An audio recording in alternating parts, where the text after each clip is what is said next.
Everyone, recipes by Syeda Sharmin পেজে আমন্ত্রণ। আমি যা রান্নাবান্না করি সেটা আপনাদের সঙ্গে তুলে ধরি। শীতের দিনে একটু সবজি খেতে ভালোই লাগে, এজন্য সকালের জন্য আমি রান্না করছি ফুলকপি আলু দিয়ে ডিম। ডিমের রেসিপি যে কোনোটাই আমার ভালো লাগে। যাই হোক, চলে যাই মূল রেসিপিতে। প্রথমে আমি এখানে নিয়ে নিলাম ফুলকপি আলু আর ফুলকপির ডগাগুলো নিয়ে নিয়েছি। ফুলকপির ডগা খেতে কিন্তু খুব ভালো লাগে এবং এটি খুবই পুষ্টিকর। আমি এখানে সয়াবিনের তেল ইউজ করেছি, এটা অপশনাল, আপনারা ইচ্ছা করলে সরিষার তেল ইউজ করতে পারেন। ফুলকপিগুলো একটু তেলের মধ্যে ভালো করে ভেজে নেবেন, তাহলে মোটেই গন্ধ লাগবে না। ফুলকপির একটু হালকা গন্ধ আছে, অনেকে আবার এটা ভাপ দিয়ে পানি ফেলে দেন, এটা করবেন না। যাই হোক, 5-7 মিনিট ভেজে নিয়ে এখানে আমি দিয়ে দিচ্ছি গুঁড়া মশলাগুলো। গুঁড়া মশলা অ্যাড করে দিচ্ছি হলুদের গুঁড়ো, ধনিয়ার গুঁড়ো, জিরার গুঁড়ো, স্বাদ মতো লবণ, আর দিয়ে দেবো ঝাল মরিচের গুঁড়ো। এই রেসিপিতে ঝালটা কিছুটা পরিমাণ মিডিয়াম করব, খুব বেশিও না আবার কমও না।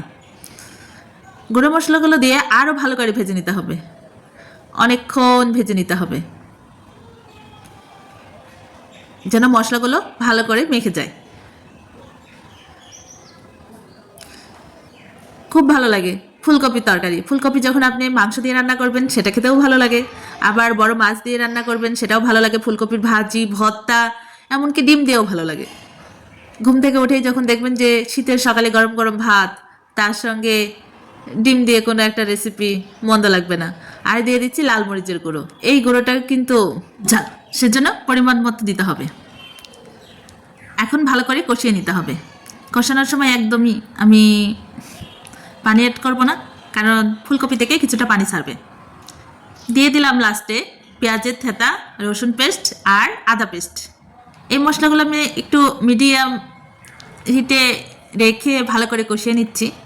মানে তরকারি কিন্তু ফার্স্ট টাইম মশলা অ্যাড করি নাই, মোটামুটিভাবে কষানোর কমপ্লিটের পরে আমি মশলাগুলো অ্যাড করেছি। এখন দিয়ে দিলাম ডিম। ডিম সিদ্ধ করে আমি হালকা ভেজে উঠিয়ে রেখেছিলাম, এটা হয়তো বা আপনারা লক্ষ্য করেছেন কি স্কিপ করে গেছে। আমি দিয়ে দিলাম একটু হট ওয়াটার, হালকা কুসুম গরম পানি দিবেন, তাহলে তরকারির টেস্টটা ভালো হবে। ঢাকনা দিয়ে রেখে দিয়েছিলাম প্রায় 20 মিনিটের মতো। আমার রান্না প্রায় শেষের দিকে। ফুলকপি ভর্তাও খুব ভালো লাগে। ফুলকপির ভর্তা আমি মাঝে মাঝেই করি, এই রেসিপিটা আপনাদের সঙ্গে খুব তাড়াতাড়ি শেয়ার করব। রান্নার লাস্টে আমি হালকা একটু জিরা ভাজার গুঁড়া অ্যাড করব। তবে রান্নার প্রায় শেষের দিকে এটা আমি একটু ঝোলঝোল রেখেছি, এরকমই খেতে ভালো লাগে। এটা আপনাদের কিন্তু ইচ্ছা, গরম ভাতের সঙ্গে আপনি খেতে পারেন। ওকে, ভালো থাকবেন, হবে নতুন কোনো রেসিপি নিয়ে।